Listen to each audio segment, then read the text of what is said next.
Hi, in this video I'm going to tell you about Cervinia, about Zermatt, about the good piece, the bad piece, the restaurants, and just give you a bit of a guide to what it's all about. Now, this is not a short video because there's a lot to go through. So, if you'd like to skip to the end, there's a quick summary for about a minute or so, but please don't do that. Watch it because you'll see the slopes, you're going to feel for it, and it'll give you a really good idea if you're thinking of going to Cervinia, what you're going to be in for. I also talk about the Hotel Petit Palais where we stayed, so you're going to do a flavour for that as well, its location, etc. So enjoy, sit back and enjoy the ride. Thanks. Welcome to this review of Cervinia. We're on the Italian-Swiss border, right underneath the Matterhorn. The resort is at 2,000 metres, so pretty darn snow shore, and we've just booked this last week. It's the 13th of December before Christmas. There's not been a lot of snow around Europe this year, but there's plenty here, no dramas at all as far as that's concerned. And we are staying at the Hotel Petit Palais, which is just there. And as you can see, it's right next to the resort. There's a red run which goes down there, and we're told you can ski to the back to the hotel via that. So it's ski in, and as near as damn it, you walk down there and you're on the lift, so it's ideal. I would describe it as a budget hotel, but it's very clean, it's very tidy. The rooms, they're not massive, but there's plenty of hanging space, which is important when you're on a skiing holiday. There's a ski shop within the hotel, and a decent boot room as well. So all in all, pretty good. And the first thing I would say to you is when you arrive, you will have to walk up. We came with Crystal, by the way. You will have to walk up to the hotel. It's about a 10-minute walk, and they'll take your bags. A little tip, if everybody arrives at once, it's a bit chaotic in reception. They're very, very fast in reception, but it's still a bit chaotic. So jump on Google Maps and get ahead of the crowd, and it'll take you right to the hotel. And it's great. So during the course of this week, I hope to show you the good runs, the bad runs, maybe a few restaurants, and just introduce you to the whole area. We've got the all area map, so we can get over into Zermatt. We can also go down to the Skiaostavalley and ski places like Courmayeur, but it's a bit of a drag, I think, on a bus. I'll let you know. So we're likely to stay here and go over to Zermatt. There's plenty of skiing to be done. More to follow. Well, this is day one, Cervinia. No lift queues this morning. It is the week before Christmas, so the resort's only really just getting going, so that's not surprising. Took the first lift up to over there, skied over here, and heading back into the village now to do that lift again and then over into Zermatt. First impressions, lifts are good, better than a lot I've seen in Italy, and the snow's excellent, the pistes are well bashed, so all is very good so far. Okay, so we did a quick run back into Cervinia just to warm our legs up, and then came up the bubble and then the big cable car to, I think it's called Plan Rossa, which is just there. So we're now officially on the Zermatt side of the mountain. There's the Matterhorn just there, and when you get off the top, there's supposed to be a bubble that takes you up to the top of the glacier there, which isn't running. I can't even see it, so that's not running, but you've now got a nice easy red, I wouldn't really call it a red, off the top, and you can ski all the way down into Zermatt. The runs, we've not encountered anything remotely difficult yet. If you're competent on blues and reds, everything so far is fine. Anyway, it's a long run now all the way down to Zermatt if that's what we choose to do. I need to add at this point that as you come off that red, which is very, very slow, you'll be thinking this is a little bit dull, but then you'll get to that point there and you need to keep your speed up. Give it plenty of beans actually as you're coming down that red, so you've got plenty of speed to come down this bit, otherwise you'll end up walking like I am. Just on a practical note, you're not going to see an awful lot of toilets, so if you have those amongst your group who need a regular wee stop, plan accordingly. We're now come down from up there somewhere, and again we have the Matterhorn with a little bit of cloud on it, and the run down into Zermatt. Not encouraging, Achtung for experienced users only, but it's a red, so I'm sure it's going to be fine. If it's not, I will tell you. So I'll just tell you a little bit about that run. It was either 51 or 53 or something. Not one for beginners, very competent blues and reds will be fine. A bit steep at the top and a little bit narrow, but not too bad. But really boring. It turns into a flat path and it's really, really dull. Anyway, we're here now at a place called, I don't know what it's called, Furry. It's called Furry. And hopefully we can continue skiing down and don't have to take a lift. From Furry down, there's a nice little run through lots of chalets, all built around après-ski and people living there. Interesting, then it goes onto a very dull flat piste. And then it's announced that you're at the end of the piste. And you know what, I'm used to seeing a lift at the end of a piste and I can't see one here. Yeah, I don't know if we're just being ceremoniously dumped in the middle of nowhere or whether there's a lift nearby. That might be one over there, we'll take a look. The answer is yes, there's a lift that takes you back to Furry so you can get some more skiing before you head home, or you catch the bus and do some skiing further down the valley out of Zermatt. Okay, lesson learned. We came down here, quite steep but it was okay, quite nice, very dull, very flat. Got to Furry. Don't bother going to Zermatt. That run's not great. You just get on that and come back up again. So when you get to this point, Furry, take the right hand lift to Riffelberg. Quick time check, so we're on the Riffelberg Express now. It drops down into this little valley, then takes us up the other side. Have a look on your piste map. It's 12 o'clock-ish. We didn't leave the hotel until probably just getting on towards 9:30. Then skied back down into the valley and came back up again, and we've taken it very, very gently. If you really got a wriggle on, I reckon you could get to the bottom of Cervinia down to here, Furry, in an hour to an hour and a half, depending on how aggressive you ski. So easily done in a day, easily over here in the morning. You haven't got to panic about getting back. So we're now going to ski up some other runs the other side. Plenty of time to spend over here having a look around before we start heading back over to Cervinia. Anyway, change of plan.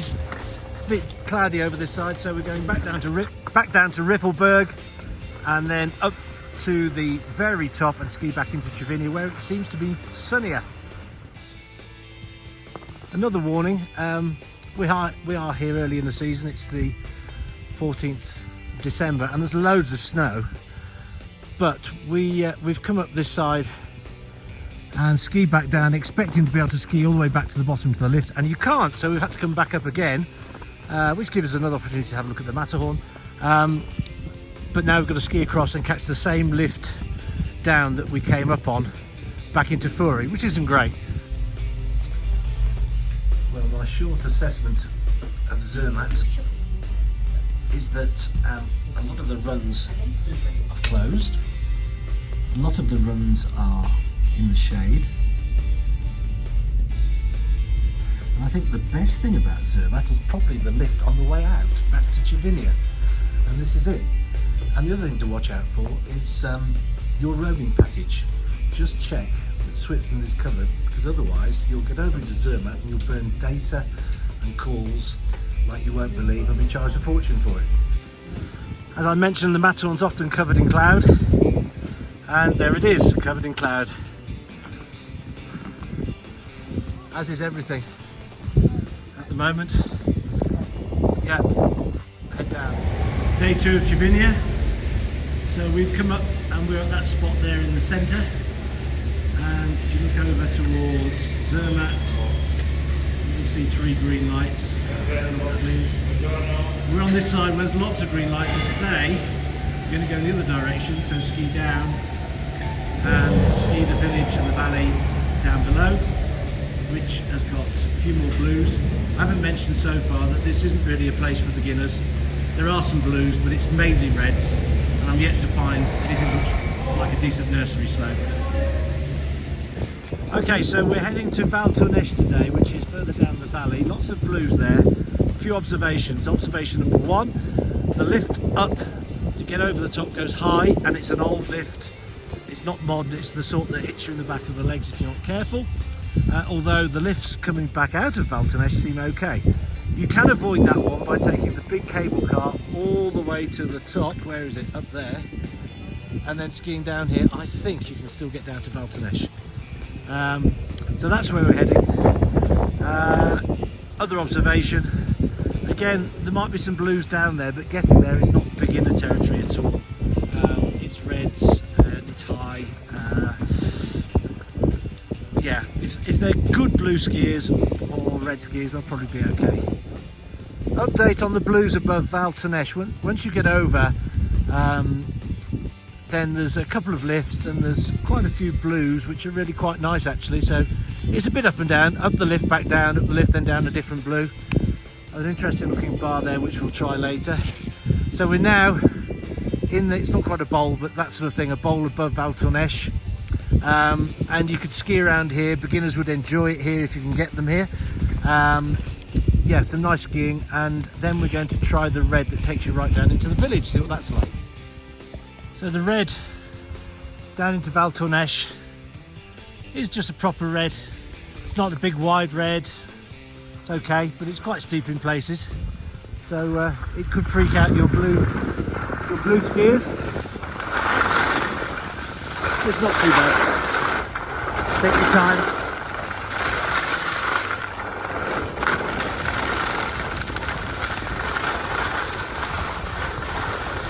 Gets a bit better, a bit wider further down, like this.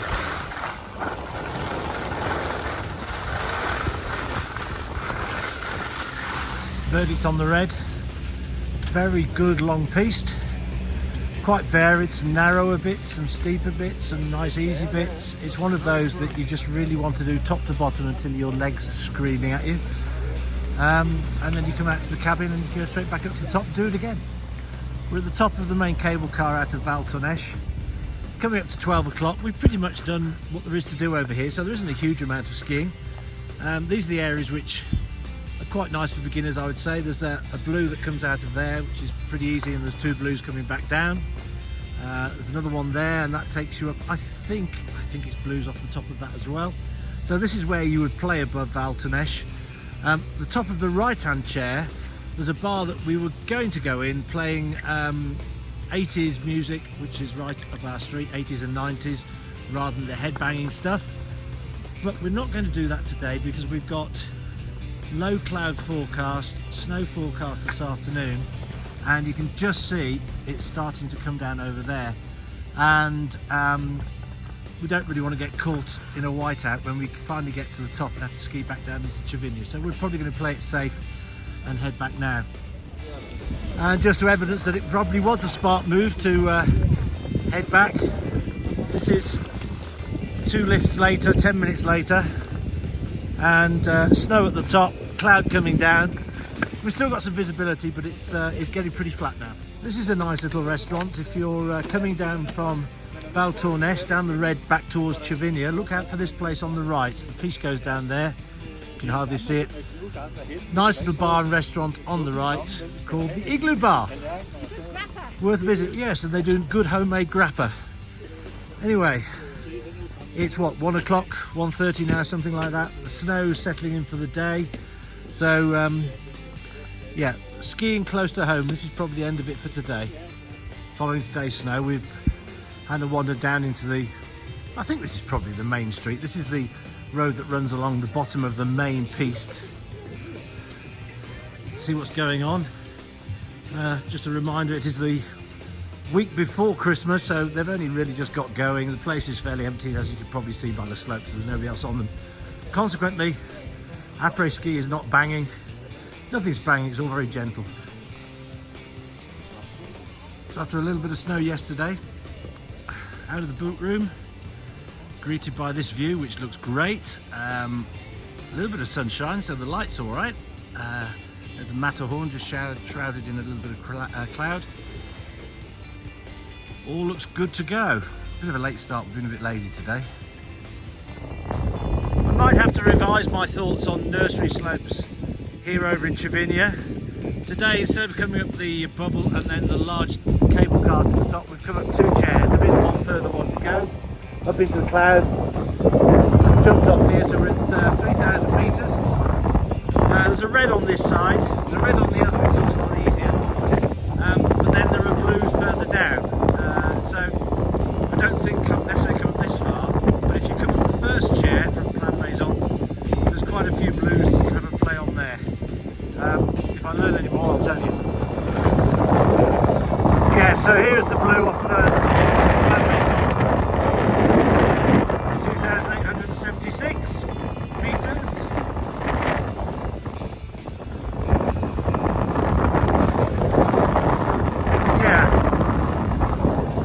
First glance, very much beginner territory. Lots of fresh snow on it today, so it's a bit bumpy, but otherwise very gentle and easy.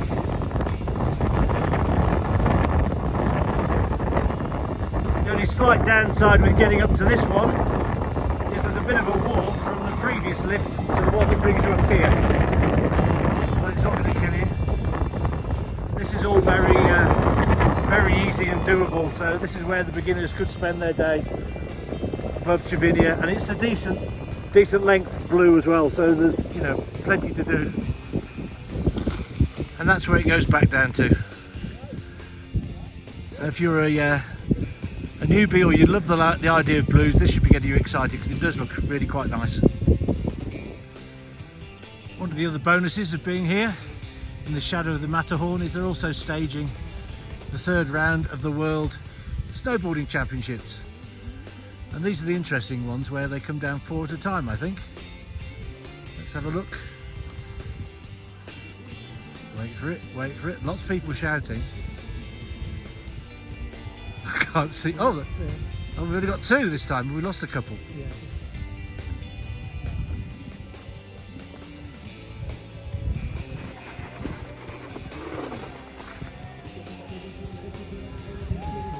Yep. Oh, here's the other 2. Yeah, they must have had a coming together. We missed that.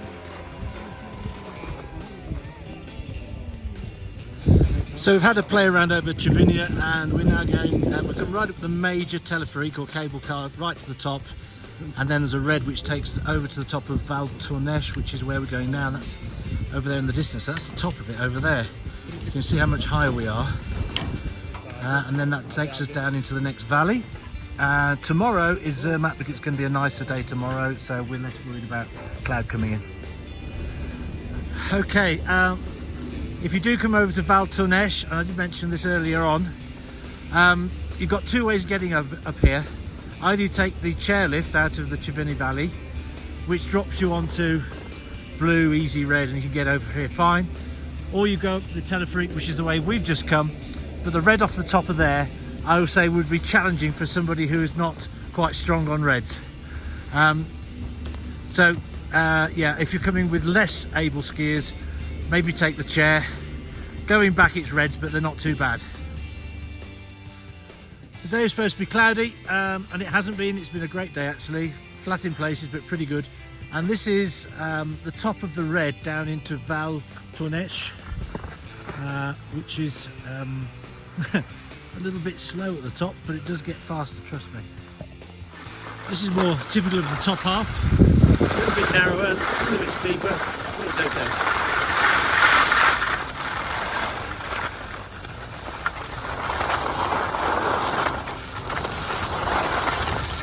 Quite wide here actually.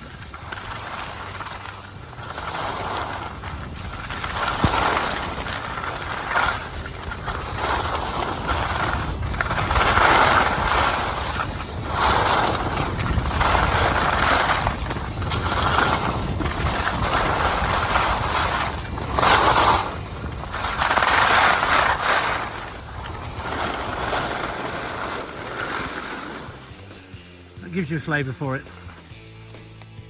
A bit busy today.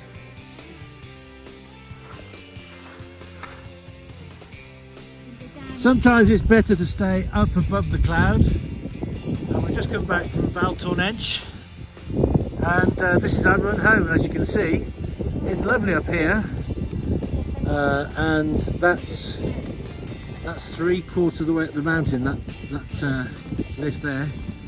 So we're going down into that. In a matter of moments, you move from glorious sunshine into flat light and then into cloud. Today we're heading over to Zermatt. It's 10:15. We left the boot room at about 9:15. So it's roughly half an hour to get up here. There are two ways up. One on the main cable car, which takes you up there, which we didn't fancy, standing up in a cable car full of other people. Or you can take 3 lifts once you get to Plan Maison, 3 lifts which bring you up here. So for Zermatt, this is a test because it's never going to get any better than this. It's the Saturday before Christmas, everything should be open. It's changeover day, so it shouldn't be too busy, although there might be some locals. We had loads of snow the day before yesterday, and the piste were empty, so the snow should be perfect. So yeah, Zermatt, we're hoping for great things today. Okay, well that was an interesting exercise. Having got all the way up to the top there, they said, oh no, the link over to Zermatt is closed. Now they're not big on red lights here, so it doesn't say there that anything's closed. But if you look carefully there, there's a black thing at the bottom which isn't green. And I think that's what's telling you it's closed. So not terribly helpful. We had a nice ski down, but after all of that, couldn't get over, and we're back down at Plan Maison again, and we've got to go up the rumble and then up the big cable car, which is what we're looking to avoid. And it means we're going to be, I guess, 45 minutes late getting to where we wanted to be. We wanted to start at Zermatt, so not ideal.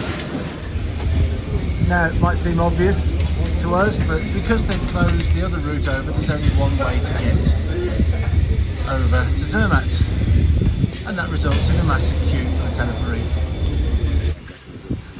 From the top of the teleferique, that's the view back down to Cervinia. Now skiing back down from here is going to put you on a red, but you could potentially bring beginners up here and then they could go back down in the cable car, so they could get across to Zermatt to say they've at least skied on this side. There's a narrow path which I'll show you, which they would have to tackle, and I know from when I was a beginner I didn't like narrow steep paths, but it's very short.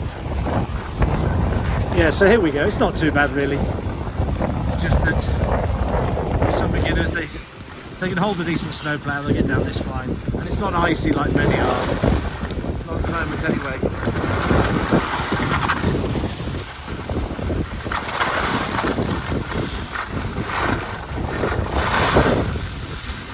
And then you're on to the red to ski back home, or you've got to walk back up and get the teleferique. But I think there's a lift that takes you up there. And then we've got this very slow blue which takes you down towards Zermatt, which I won't video because it's really dull.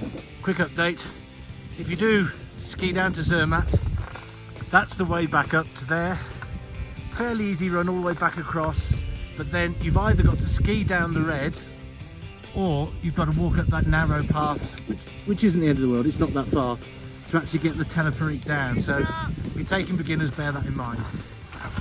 This is the desperately dull blue. You can see it goes off into the distance, but you never really get any decent speed up. This bit's a little bit better, but you need to keep your speed up because you'll end up poling along that piece way off in the distance. And while you're on this long, possibly the dullest blue I've ever done, don't be distracted by the Matterhorn because you need to keep your speed up, otherwise, you see that little group of people there? They're all poling. So keep your speed up down there as you approach the next lift. It's like the march of the king penguins.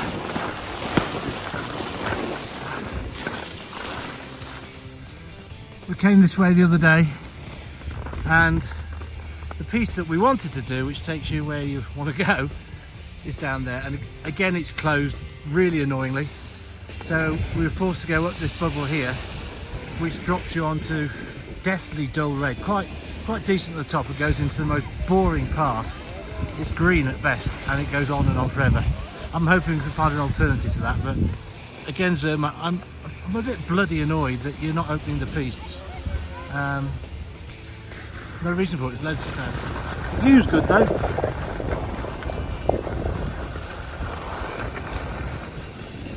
So after the dullest red you'll ever do, you end up here. You even have to pole and walk up the last bit because there's a steep little bit into this village.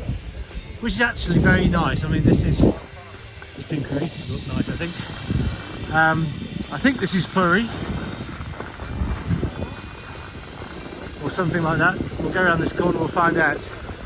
But this is where the main lift out of Zermatt goes back up to the top, and also you can catch the other lifts. Go ski the other side of Zermatt, which is what we're planning to do now. On this occasion we didn't take the red, which turned into a path and really went nowhere down into Zermatt. Just dropped you off at the top of Zermatt. Not interesting, not worth bothering with. So we've jumped back on the Riffelberg Express again, which drops you down and then back up the other side, so that we can then bounce along the mountains above Zermatt. Not as much skiing over here as you might think. The resort's got a massive name, but it hasn't got a massive amount of skiing. It's taken us about an hour to get here. Very, very gentle skiing from the top when we came over from Zermatt. So it's now 11:45. Of course, we got delayed because we had to go back down, ski down, because we couldn't get across on the first lift when we went up, and so we lost the best part of 3/4 of an hour there, I think, or nearly an hour. But we're here now, and now getting into what I would call Zermatt proper. Now at the top of the Riffelberg Express, jumping onto the next lift to go up higher. So on the way back, chances are you'll come back this way to get back to Cervinia, and the piste to go back on is just below the lift there, down that corner, easy to miss. That's the way home. It'll take you down to the bottom, back to Furry.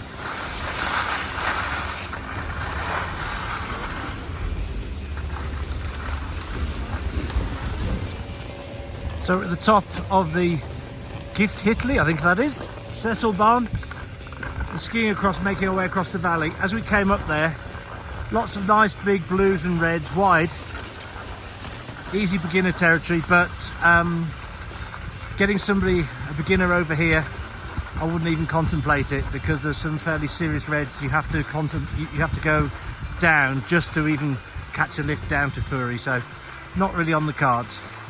But decent red skiers will get over here no problem at all. I'd say this is the first proper piece we've really done this side up above Zermatt, and it looks fabulous, doesn't it? Look at that. It's a really nice undulating red, and not busy at all. It seems as if a lot of the people who are in Zermatt have headed over to Cervinia today. So this looks fabulous, so better do this one in a hurry. It's 12:40. We could have easily been here for 11:30 if we hadn't had the delay earlier. We're at the top of Rothorn, which is the furthest piste away from Cervinia, above Zermatt.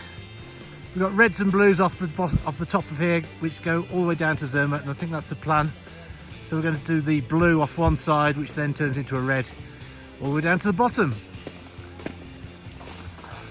Some nice looking skiing down here though, isn't it? Off the top of Rothorn. A little bit more snow than on the other side, and it's in the sun, so it's a bit warmer. Very nice.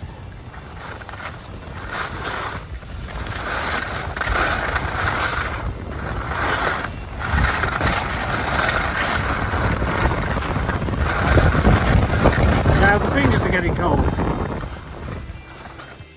Off the top of Rothorn, you've got a really nice red piece. It's in the sun, which a lot of them aren't. There's a bit more snow on it, not quite as icy, so it's nice. And that's got to be one of the most iconic views or ski runs you're ever going to ski. So it's worth coming over, if just for that breathtaking view. Look at that. So skied off the top of the Rothorn, which was delicious. And we've now taken number 4, which is the red, to take us all the way down into Zermatt. And it's quite steep and narrow in places, but it's got plenty of snow, very picturesque, so it's a really nice ski.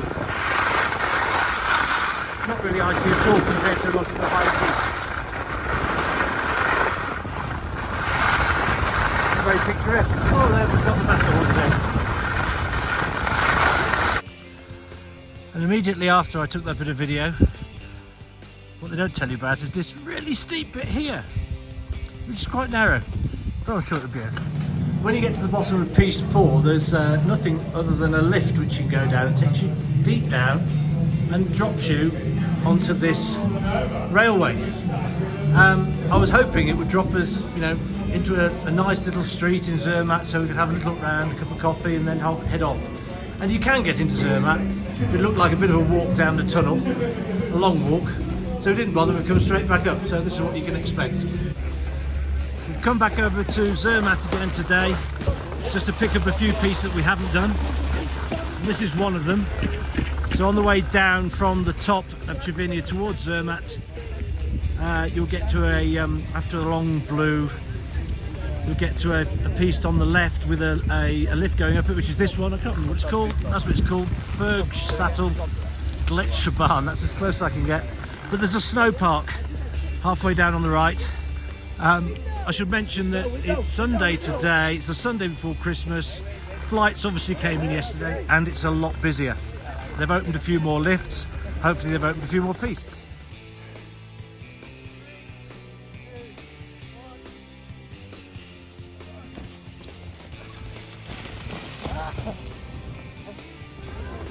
Here's a bit of a novelty. It's a queue. We had none of this, but it's now, like I say, the week before Christmas. It's a Sunday, so it's a lot busier. Having said that, this isn't much of a queue. If you're in France, you'd be delighted to see a queue this size. Anyway, we're now heading up one more lift. It's not yet 12 o'clock, so we've come over from Cervinia. Didn't really leave that side until 11, so it's taken roughly under an hour to get to this point. Whiz up this lift, and then there's a little place up there called, I don't know if it's called the Igloo Village, but there's a bar there. It looks like an igloo, and she who must be obeyed has insisted that we stop there for a drink, and I think she's going to lie flat out in the sun like a lizard while I'm going to do a bit more skiing.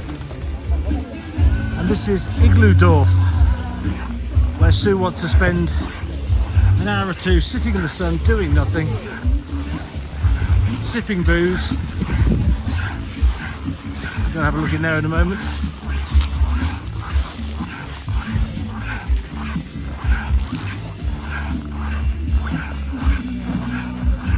Can't knock the view though, can you?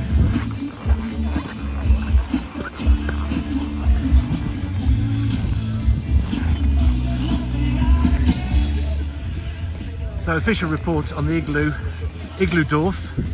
If you want a great view and it's a sunny day, you want a hot wine or a fondue, you want something that's got novelty, really picturesque, and you want hit after hit of 70s and 80s soft rock, this is the place. Come on, Bob, sing it.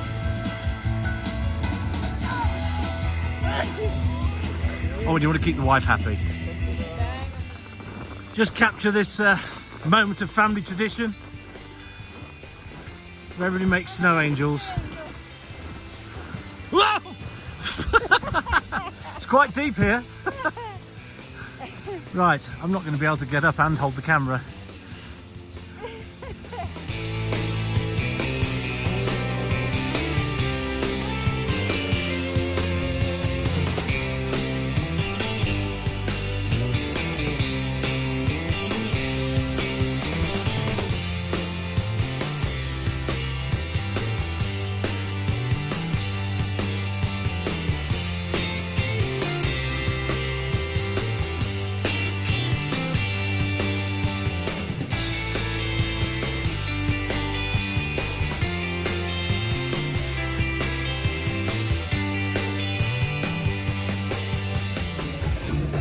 So we've had a lazy day today at my wife's insistence. Come back early from Zermatt, skied over the top, and this is, I suppose it's the nearest mountain après-ski bar. It's called Love Bar, and from here you can ski back to town. There's a red and there's a blue. It depends which side of the town you're on, you might need the red. We will, but it's not too horrendous. Now, a little tip which we've just discovered is coming back from Zermatt, you can cut across and come through at the top there instead of taking the red down this side, which is what we've done every other day. So you effectively head back towards Zermatt down that really long boring blue, and then there's a little cut through which brings you out at the top there. There's a little bit of poling to do, but it saves you skiing all the way into town and then coming back up on that lift to get to this bar, which is what our sons have probably done and won't be expected to find us here before then, which isn't surprising because they ski at 1,000,000 miles an hour. So anyway, nice little bar, one to just look out for, Love Bar, and it's at the top of the gondola that comes out of the village, the lower of the two. So it's just there, there's not much else there. So our final day, yesterday was Sunday, very, very busy. If you're coming here, you'll be reassured to know that on Monday, again Monday before Christmas, the queues have gone. We're onto the cable car now, but we've been standing here a good 5 minutes waiting for people to come, whereas yesterday this area was rammed waiting for the next one, and there's a queue further back for the following one. So it's very, very different today, very empty. Today we're just sweeping up some of the runs over in Zermatt we haven't done. We've actually been down here before. It's to a place called Findeln. Sounds like something out of The Hobbit. Collection of little huts. See, some of them are tiny, but some of them have got restaurants or bars in them. So we've just stopped here. There's a restaurant up there, but we have seen people, don't think that's a restaurant, we have seen people walking this way as well. So we'll see what we find, but it's full of character, very nice. I'm doubting if we'll get in because the one further up the hill said don't bother, we're fully booked. So well, we'll see how we get on here. So the Findlerhof in Findeln, tucked away at the bottom of the long path. Smells good, looks good. The seats outside were all taken, so we're inside. On a cold day, which it isn't today, this would be super, wouldn't it? And there's guitars on the wall as well. You can have a right old sing-song in here. Lovely. After a glass of rosé and some beer, you can't beat some mountaineering, can you? Come on.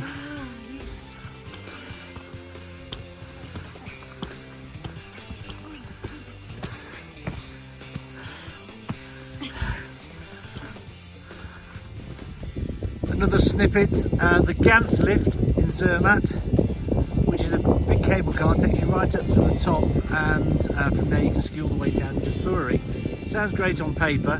I wouldn't bother unless it's your only way home, because there's a red off the top of that, which is just a narrow, icy in places, steep in places path, generally dull. If you're in a bit of a whiteout, you won't be able to see what you're doing very well either. So it's not a terribly nice run. I wouldn't bother with it, like I say, unless you need to do that to get back across the valley and head home, which is what we're doing now. Well, we thought we'd better just check out the train, so it was arriving. We're halfway up the mountain. It was arriving here, so we'll give it a go before we go home. So if you haven't wondered what it's like, the Matterhorn train, this is it.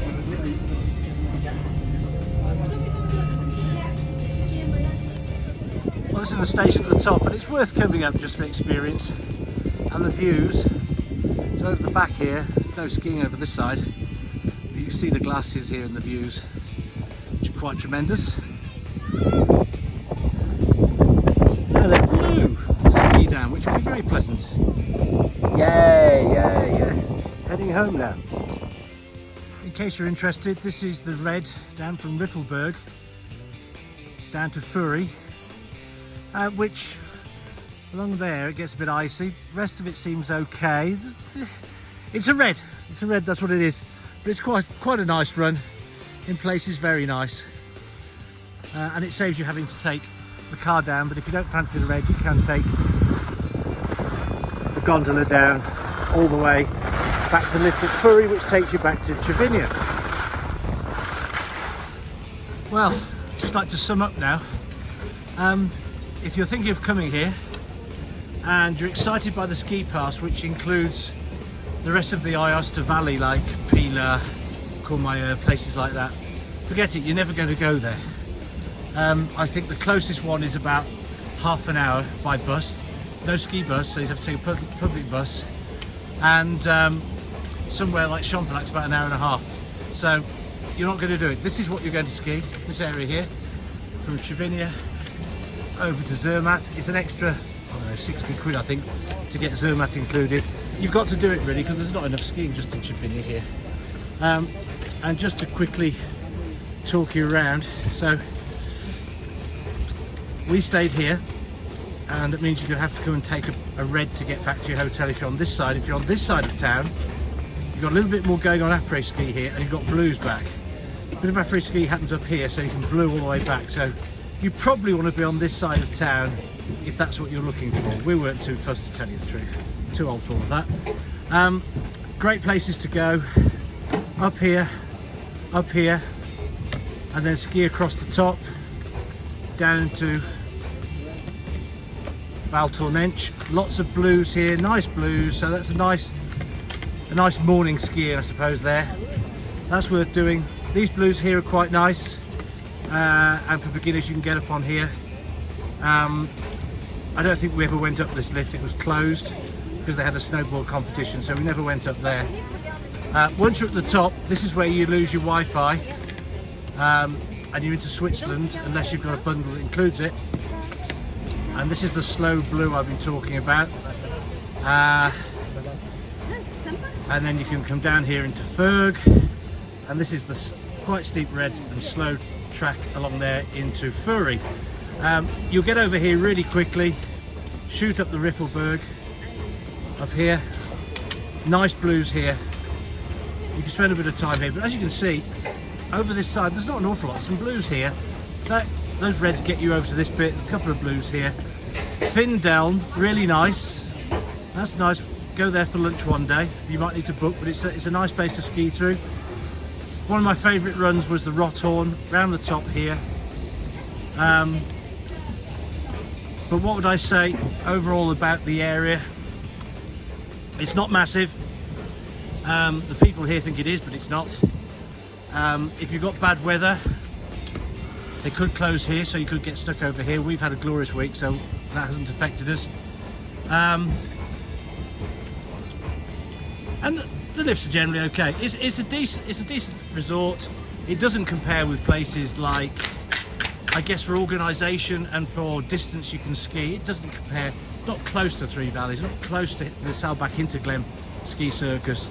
Even Andorra, there's not as much skiing as there is in Andorra. So it's a good medium-sized resort. I think the ski lift pass is really expensive. And the key thing is, it's not really for beginners. There are a few blues, but to get to the blues, it's a bit of a slog. I don't consider this a beginner's resort. And if you've got beginners with you, but you'd like to ski a fair bit, you're going to be leaving them behind here, and you'll disappear for the day. You'll be gone. So not really a beginner's resort. All in all, good time had by all, and would come back if the price was right, but otherwise I wouldn't rush back. Hope you found it useful. Do subscribe to our videos, check out the other videos on the other resorts that I've done. I think you'll find there's Andorra, there's Obergurgl, there's Solden on there as well, so check those out, and I look forward to doing another one soon.